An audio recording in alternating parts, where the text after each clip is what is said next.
So this panel will share their thoughts on what sports broadcasters and producers are asking for when it comes to production workflows. They'll explain how they're responding to those trends and outline their own products, services, and solutions as well. So let me introduce the panel to you now.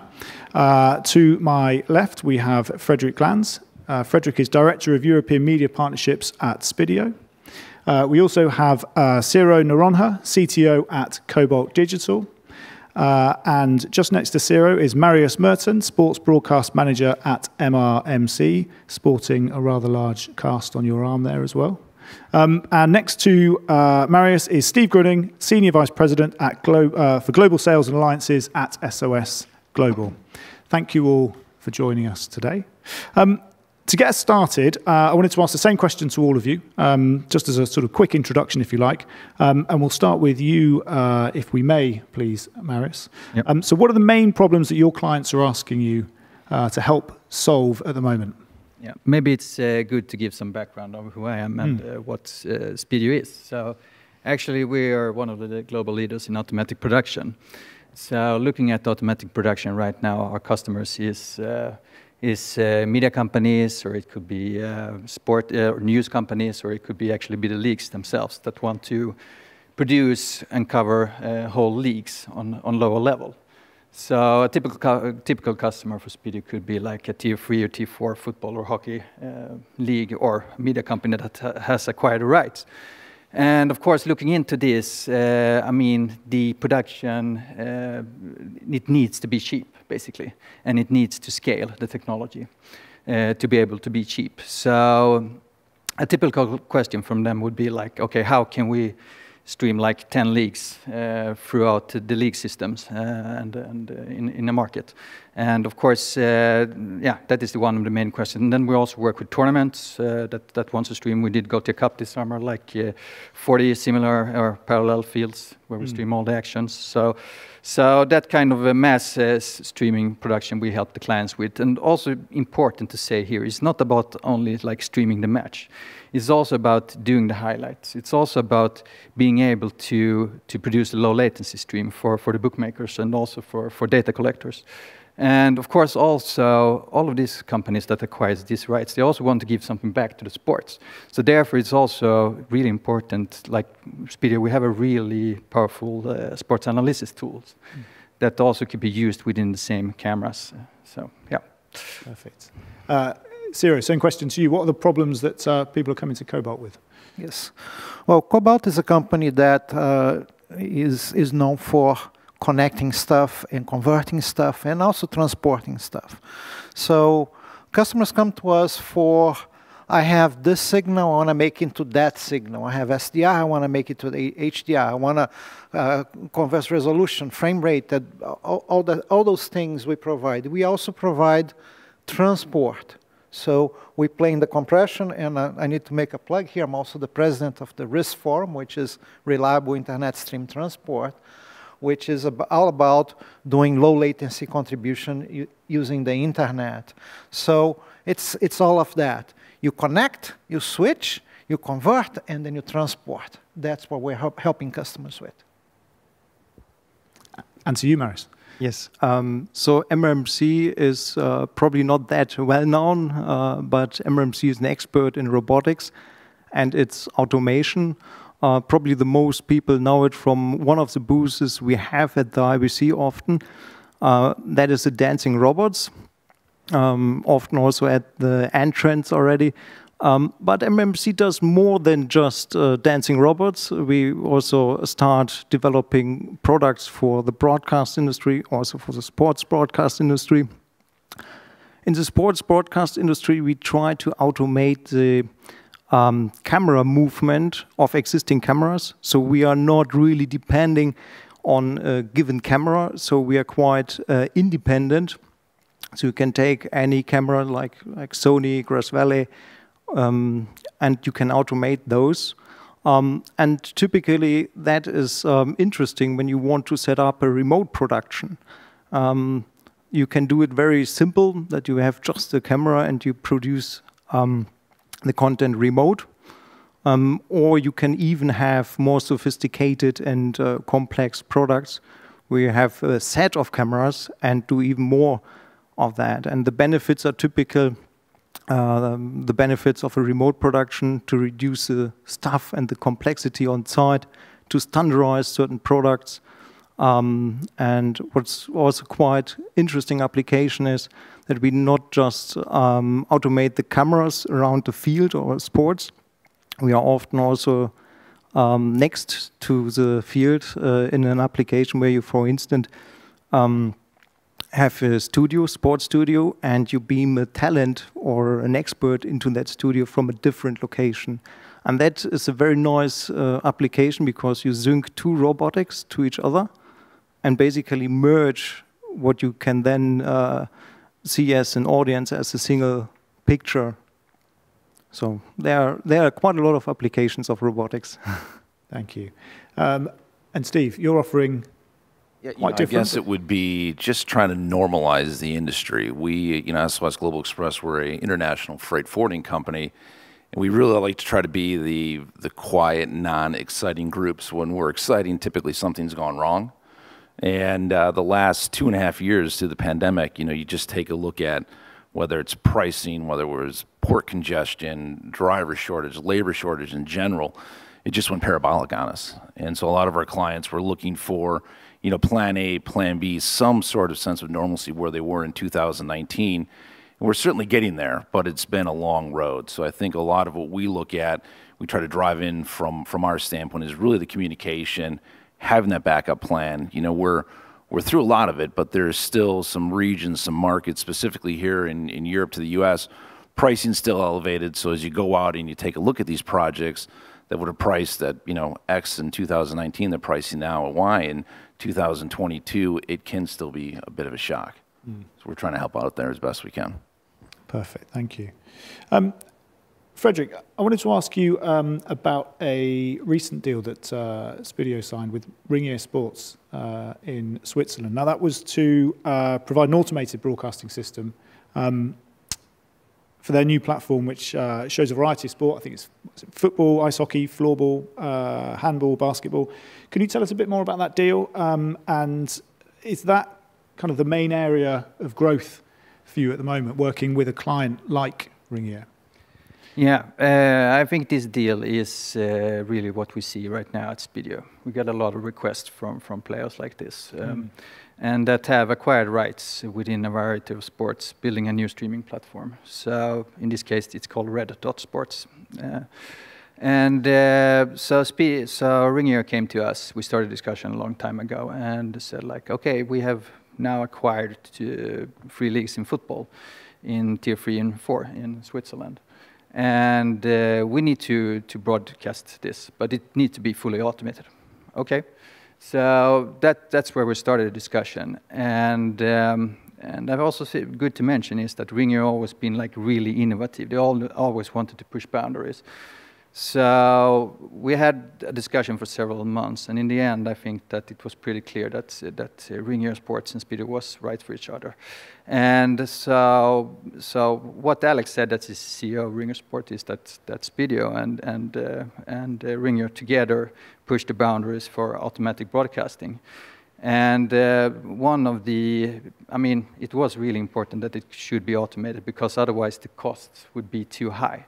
So what we have done here is that we have integrated all the data coming in from the Football Federation database from the field. And that is actually driving the production. When the game starts, when there's a goal, substitutions, all the advanced graphics custom made for the leagues is automatically being published and presented in the stream.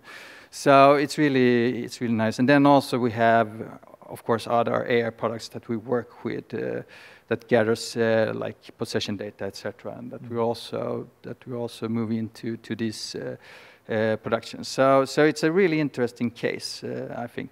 Yeah. And what does that look like? Sort of on location, so at a match, what would that look like in terms of the hardware that you would have? Yeah, so actually Spiideo is fully cloud-based. So we only have a thin client at the arena. So we have a really good cooperation with Access and Canon since many years back. And so you only install this thin client, and it's powered with Ethernet. So you only need a switch at the arena. And then, of course, you need a connection with an OK upload speed, I would say. But we've also been working a lot on this since we're cloud-based, so to be able to still deliver within 10 megabits. So I think it's it's pretty easy to work with. And then also we have different levels of production. You can also enrich the productions manually. Actually, we have had a tool that we call Cloud Studio for many years, where you can sit at the arena and enrich the production, or you can be at home off tube and produce. So we're already doing both cloud and remote production that everyone is talking about today since many years back. So it's really interesting, I think. Yeah, but in this case, it's fully automated everything. So basically, they don't have to do the manual stuff. So. And Ciro, I wanted to ask about one of Cobalt's recent projects. So you provided 12 frames of signal processing, conversion, and distribution gear for one of NEP's recently launched trucks. Can you tell us more about that project, and in particular, how you provide the tools for an organization like NEP, which will then have to cater to a wide range of demands from its clients? So how do you go about that? Well, the answer to that is flexibility. So let's talk about that. It's the thing I started talking about, which is conversion. You have a signal in one way, you want to convert it to some other way. And that can be frame rate, it can be resolution, it can be what's cool right now, and what they are looking at us to do is color space conversions, HDR, SDR. One of the previous panelists said the word LUT. And yeah, we do that. We do that, and we don't take sides in any debate about LUTs. You can load your own, you can load NBC LUTs, you can load BBC LUTs. If you know what you're doing, you design your own LUT. We provide all of that processing, real-time processing in the truck. So unlike my colleague here, who's out in the cloud, ours is out in the truck.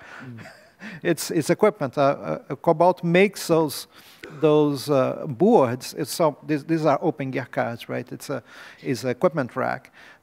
We'll do all of that uncompressed in real time for anything up to 4K.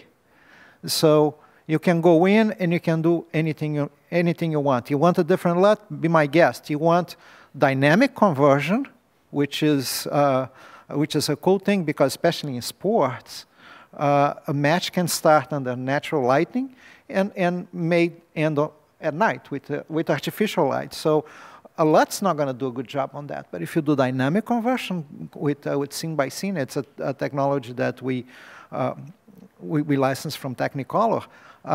You can get the best possible result. So we can do all of that, and that's exactly why the customers are looking at us. Because we can provide that equipment that will do all of that in real time, and it's highly configurable. So if they need something different tomorrow, the equipment is there. You just flip a few switches. You have automatic modes. If you want to, yeah, you take care of it, we do it. I know I'm going to set everything up. Yes, you can. So all the knobs are there, and that's what makes it interesting. Marius, Ciro referenced use of the cloud versus the sort of hardware that Cobalt is responsible for providing to some of the production services companies.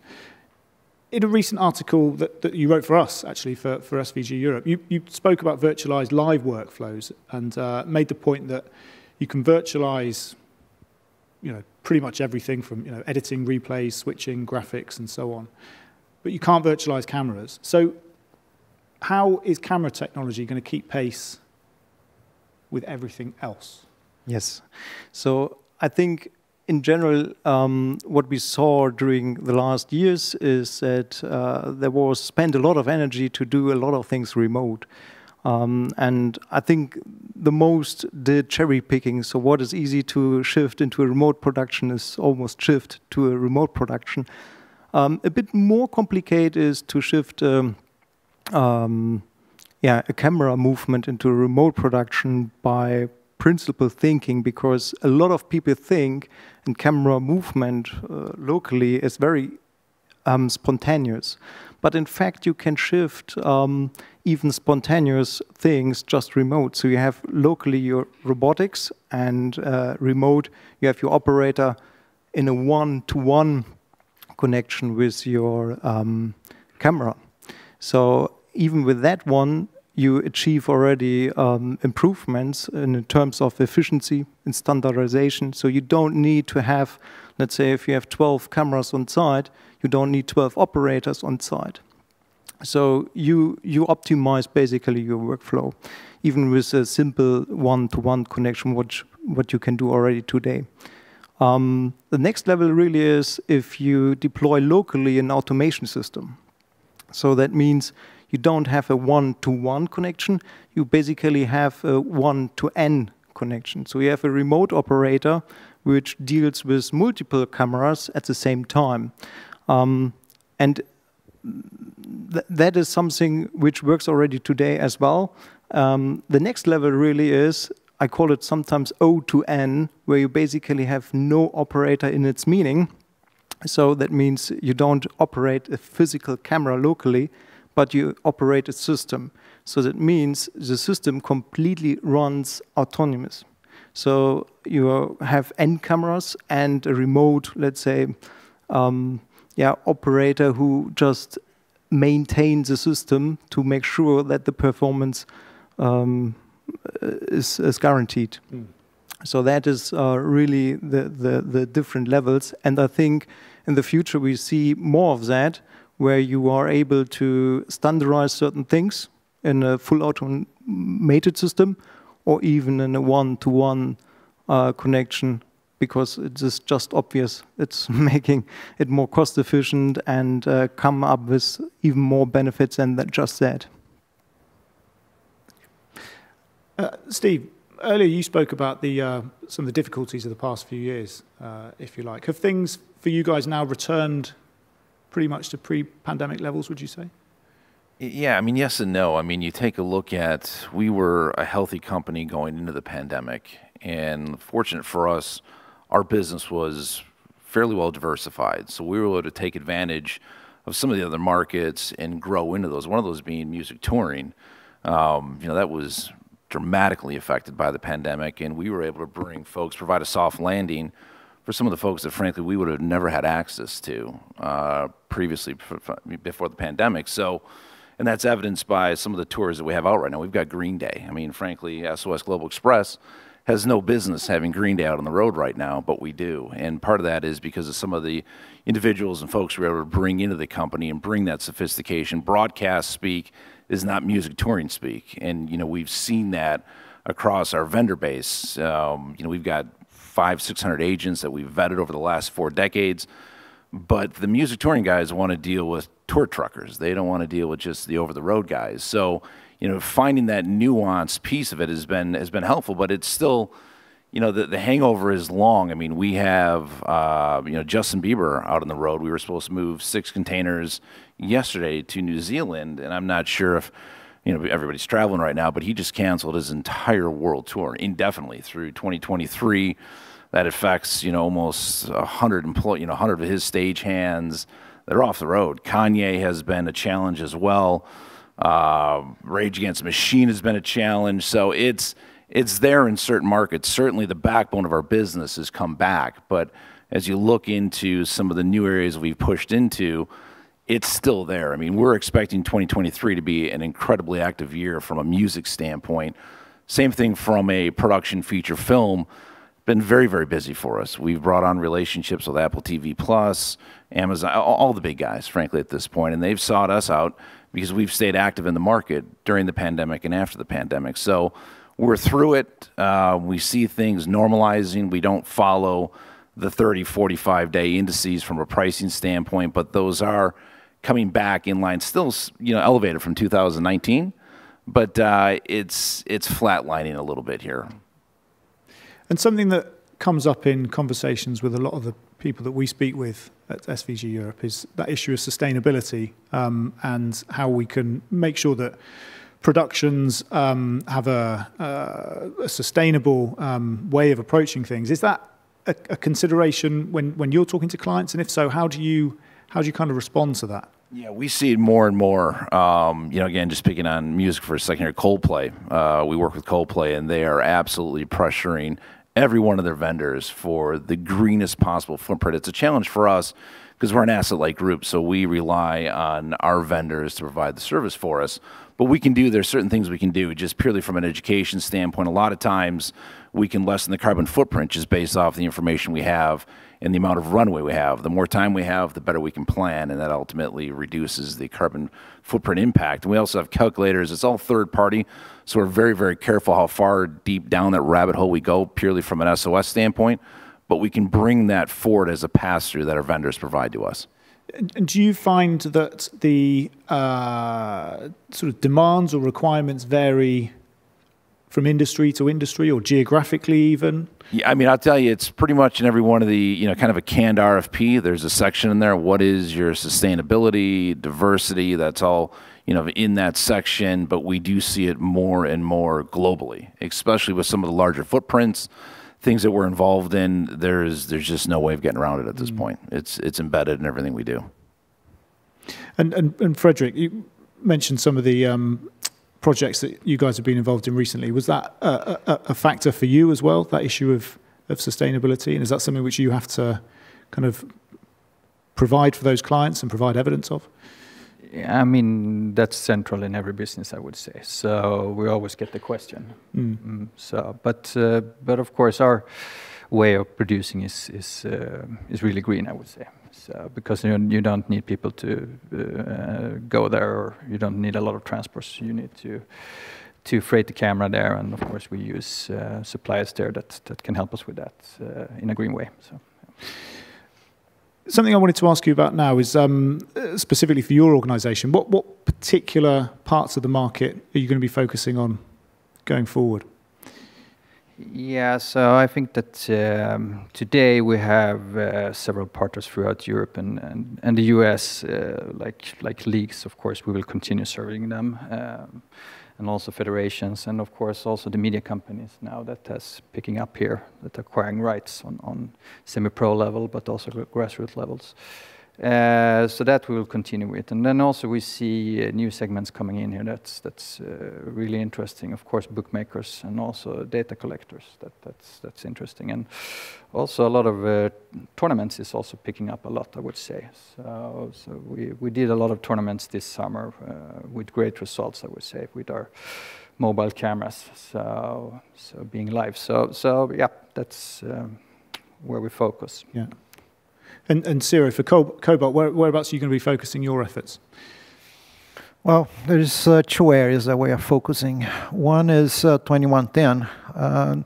It's grown by leaps and bounds, and it's the interoperability from a signal standpoint is there, but control is the next challenge. So we are playing a part on that, and that's very important for the customers, for the big customers, because it simplifies their life. It's still a little bit of a mess, but it's getting there.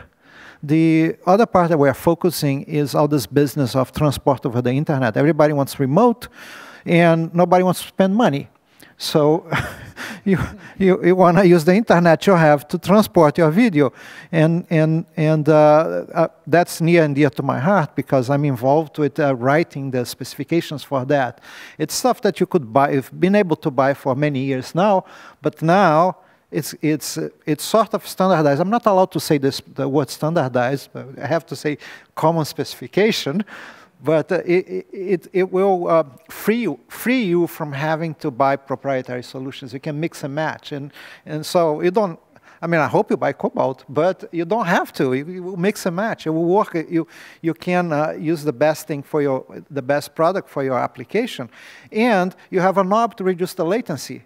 So yeah, I want to go in the cloud, but how does it get to the cloud? You have to do some sort of compression, at least for now, and it has to be low latency if it's live. So that's the kind of stuff that we are always working on and always trying to provide. And Marius, where do you see most demand coming from? Well, in fact, we see it from different directions. Basically, we have two products. One is track-based sports, and the other one is field-based sports.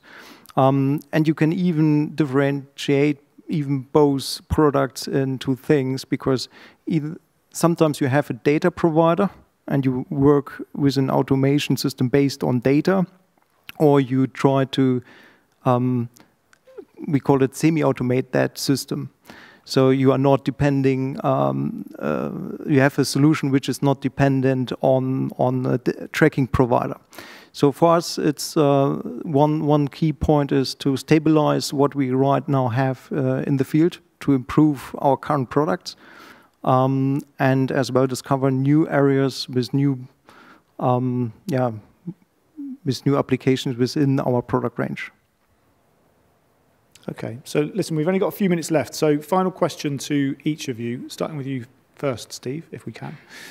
What do you think are going to be the key things, key talking points, main messages that we're going to see everywhere at IBC over the next few days? Well, from our side, a lot of it is the conversation is moving back into what do we see for next year. And it really is driving around pricing, availability, almost, we're careful to say forecasting, but just trying to get our hands a better understanding around what the overall industry is going to lend itself to, because we expect it to be extremely busy. We're hearing from all of our legacy clients. I mean, we've got 160 employees at SOS. 150 of them are focused from an operational standpoint, which means my team is very small, unfortunately. But neither here nor there. It is something that we're looking at hard, just maintaining and managing the business that we have, because it is moving faster. Before, you know, we would have 2, 3, maybe a week or 2 weeks to firm up a charter.